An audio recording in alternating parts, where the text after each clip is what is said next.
Given that we have recovered more than I think even when I talked to Vice President Biden on this program several months ago, and the expectation was, and he said very explicitly, he did not think that there would be one. Well, anything short of a total conflagration, I guess we can take to be good news. But I'm extremely concerned as we continue to look around and see something like 30 million Americans relying on unemployment. We're seeing a rise in food insecurity in the United States of America. Clearly we are in for a long, tough struggle. And, some economists are starting to talk not about a U-shaped recovery or a V-shaped recovery, but a K-shaped recovery where the best off, those who had the most to begin with, they're going to pop right back to normal. And a lot of those who are most vulnerable, a lot of those who've been struggling for some time, are dug in even worse for even longer. I'm very concerned about what's going to happen when this $300 kicker on unemployment runs out. And as I just look around my community, I think that we've got a long way to go before we can say that we have a strong economy. But we're just not going to have a strong economy until we deal with the virus. That's the simple reality of economics in an emergency. That's why we need a president who actually has a plan to do that, actually believes in science, and is actually going to be honest with the American people instead of trying to downplay or mislead when there's a real live national emergency on our hands. Mayor Pete, one of the things that Treasury Secretary Mnuchin said was this is not a time to think, frankly, about saving money or to think about the debt. How do you think about debt right now, and how would the vice president approach a presidency in terms of spending? Well, that's right, that this is like wartime, and the biggest priority is making sure we avoid catastrophe. But, it's still out there. We've still got to make sure that we're paying attention to our fiscal position. It's one of the reasons why Vice President has been honest with the American people about what's going to happen and where the revenue is going to come from. Americans are already of the opinion that corporations need to start paying their fair share, that the wealthiest need to start paying their fair share. And we've got decades of proof in the American experience that when you do that, it's perfectly compatible with robust economic growth. That's where the vice president's going to lead us, because that's what we need. Mayor Pete, one of the things that the vice president has said, though, is that he will raise corporate taxes.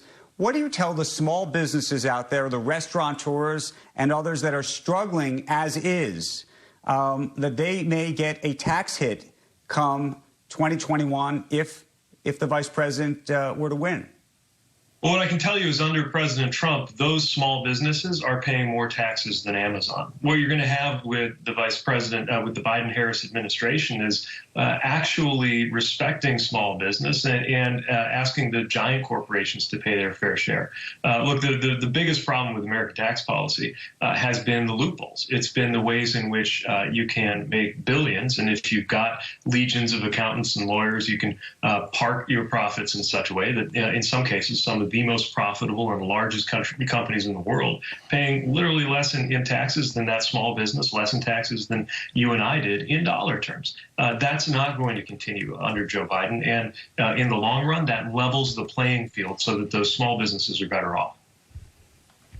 Maybe we need to change some of the depreciation or tax loss carry forwards that an Amazon uses. I mean, it's an American success story, what Amazon was able to do.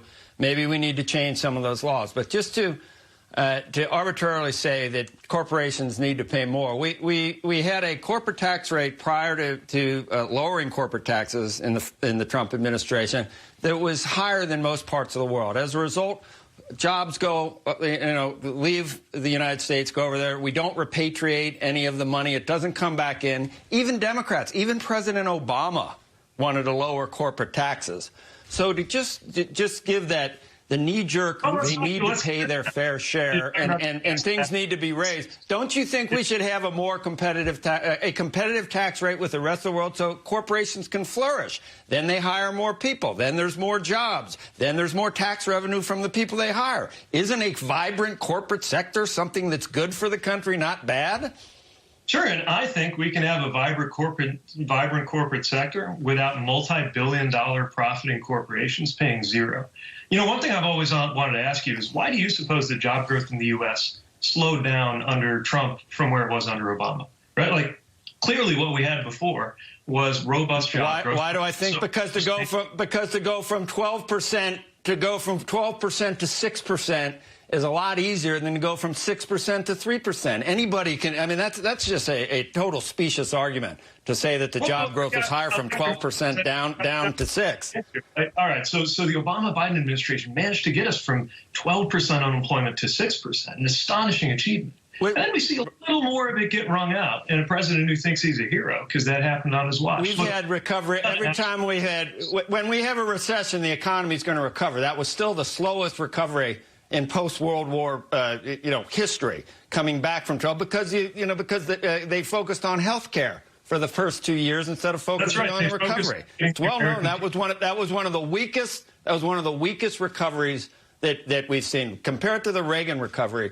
After a deep recession back in the 80s. Yeah, faster job growth than you saw under President Trump. And the focus, you're right, was on things like getting the American people health care. And you're going to see a focus under Joe Biden that's for the American people. Look, I'm thinking about my neighborhood. I'm thinking about the retired public school teachers who live next door. I'm thinking about the postal worker who lives behind me. Not going to benefit from this continued tax policy that only benefits billionaires and the largest corporations. And again, the American economy and the corporate sector can do fine and can do very well under a fairer tax code. But we've got to have one that can actually allow us to finance what makes America great. Look, part of why we have these American success stories is education, it's infrastructure, it's the things that at one time were the best in the world and now are not. There's a lot of measures where the U.S. has fallen out of the top 20, fallen out of the top 25. If we were looking at developed countries, I mean, if we were looking not even at developed countries, if we were looking at a developing country right now,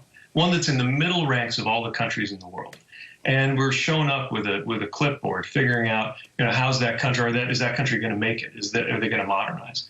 And you saw rising levels of hunger, you saw difficulty controlling the spread of disease, and you saw escalating political violence, and a leader suggesting he's maybe going to give himself a third term. You'd say, this may not be a country that can hack it. That's what we've fallen into under President Trump. It's time to get this country back on track before it's too late. And I think common sense is telling us that it's obviously possible to have a lot of economic growth and a fairer tax code than we have today, because that's what America's had for most of its modern experience before the last few years. Mayor Pete, before we let you go, the big headline this morning in corporate America and really in Washington as well is the future of TikTok and now what may be a transaction with Oracle. Our own Julia Boorstin reporting in part that the relationship between the Trump administration and some of the senior executives who run and founded Oracle may be responsible to some degree for the transaction going. What would happen in a Biden administration? And what does the Biden administration, what does the Biden campaign, what's taking place right now? Well, what you're going to see in a Biden administration is a vision that puts the American economy and American national security first. Look, there's some very real concerns with TikTok and a lot of other software dependencies. What we got to make sure is that they're prioritized not based on whether the president was mad at somebody, and that they get resolved not based on whether the president is friends with somebody. Going to make sense for America. And when you have a president who actually reads his intelligence briefs, actually listens to what national security advisors has to say instead of attacking them or calling them names, and when you have the kind of oversight and transparency that, frankly, any Republican or Democratic administration other than this one has considered to be table stakes, we're going to have a much better way of dealing with these issues. Mayor Pete, I want to thank you, as always, for joining us and look forward to continuing, hopefully, this conversation as these next 50 days move. And I imagine they'll move even faster than we expect. But thank you again for joining us this morning. Meantime, I want to jump over to CNBC's head.